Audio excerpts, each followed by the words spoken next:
Сәлеметсіздер ме, құрметті студенттер? Бүгінгі бейне дәрісімізде автокад бағдарламасының көмегімен түйіндестіру тапсырмаларын орындауды үйрететін боламыз. Сіздерге алдын ала берілген зертханалық жұмыстарының реті бойынша танысып шығасыздар, және де бүгінгі тапсырманы орындаудың бірнеше қадамдары мен жолдарын көрсететін боламын. Осы лабораториялық жұмыста мұқият оқып шығып, автокад бағдарламасын іске қосып, жұмысты орындаймыз. Міне, алдарыңызда автокад бағдарламасы. Алдымен жұмысты бастау үшін ең бірінші біз слоймен жұмыс істейтін боламыз. Слой қабаттарын дайындау үшін свойства слоя бөліміне кіретін боламыз. Алғашқыда слойлар болмаған жағдайда сіз қосу үшін жоғары жақтағы создай слой командасын қосасыз. Маған қажетті бүгін слойлар, маған контурлық сызықтар керек тапсырма бойынша, және олардың түсі берілген. Контурлық сызықтар қызыл түспен, және олардың қалыңдығы берілген. Екінші слой ретінде мен осьтік сызықтарға тағайындаймын. Оны сарыма или жасыл түспен берсек болады, және ол континуус бола алмайды, өйткені осьтік сызықтар үздік сызықтармен беріледі. Сол себептен загрузить бөлімінде осевая деген пунктті іздейтін боламыз. Және де таңдап осевая линия қалыңдығы шамамен 0,25 болса жеткілікті. Және үшінші менде керегі өлшемдерге қойылатын слой, ол размері деп қойын. Және түсін қалауымша мен сары түске қойын. Ол тұтас сызық болады. Осыдан кейін жұмысты бастауға болады. Тапсырма бойынша ең бірінші осевая линиядан бастауымыз керек. Отрезок командасын таңдап, жұмысты бастау үшін мен жұмыс алаңынан кез келген жерді таңдадым. Және менде тік сызықтар сызу үшін орта командасын іске қосып алуым керек. Және де тапсырма бойынша өлшемі 89 сантиметр. Тапсырма бойынша бірінші осьтік линия пайда болды. Осьтік линияның слойы бізде жасыл. Сол себептен бірден тағайындап қойдым. Енді бізге керегі ортаңғы, шеткі осьтік линиялары. Қалауымызша қойсақ болады. Мен бірден ось деген контур тағайындалайын.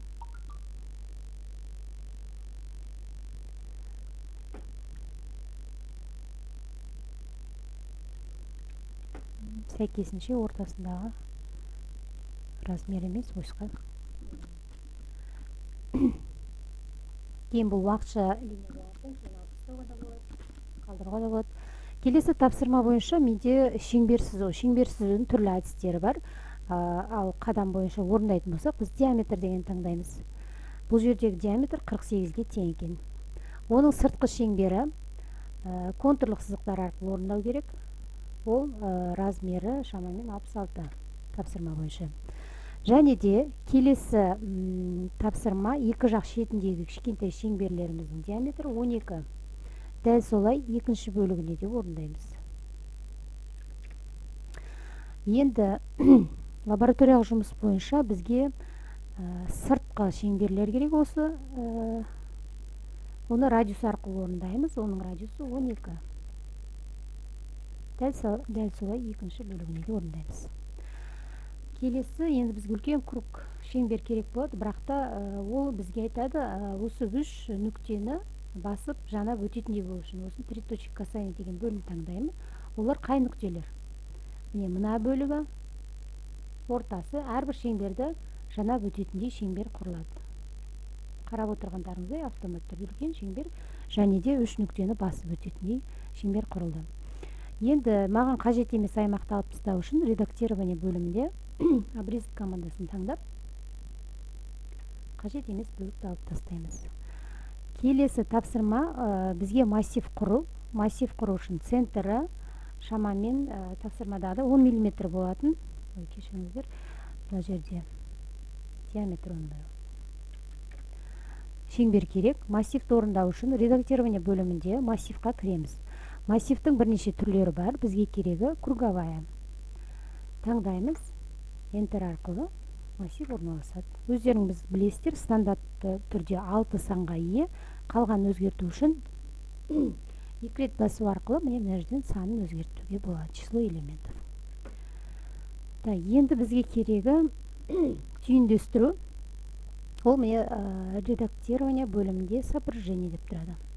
Түйіндестіруді таңдағаннан кейін бірден радиусын сұрайды. 8 миллиметрлік радиус екен. Міне сіздерде мынада түйіндесу пайда болды. Дәл солай екінші бетіне орындаймыз. Радиус 8 керек аймақты таңдайсыз. Енді жұмысты толық аяқтау үшін керек емес аймақтарды алып тастауға тура келеді. Ол міне мына аймақ. Үлкейту, кішірейту арқылы масштабтарын. Мына жерде бір аймақ бар.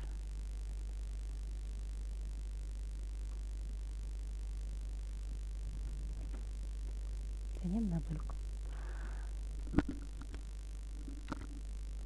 Енді қараңыздар, бізде слойлардың, яғни қабаттар толық көріну үшін төмен жағында LV дисплейді енді қоса саласыздар.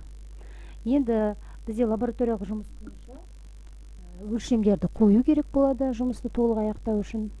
Өлшемдерді қою әдісі бізде аннотация бөлімде орналасқан.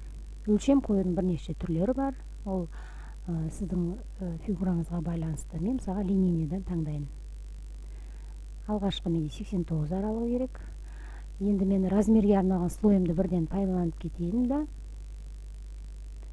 Ол менде сары түспен тұрған. Келесі екінші аймағымыз. Одан кейін слойларын ұмытпаймыз ауыстыруда. Және де линейный емес, радиустарды қоюға да болады.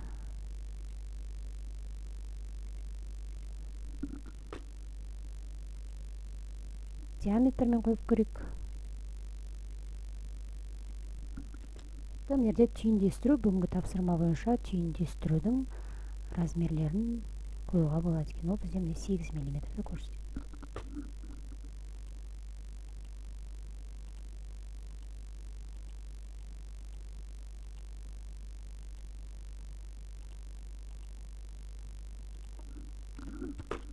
Жұмыс аяқталғаннан кейін бізде ауыш форматына орналастырып, негізгі жазуды толтырып, жұмысты толығымен көрсететін боласыздар.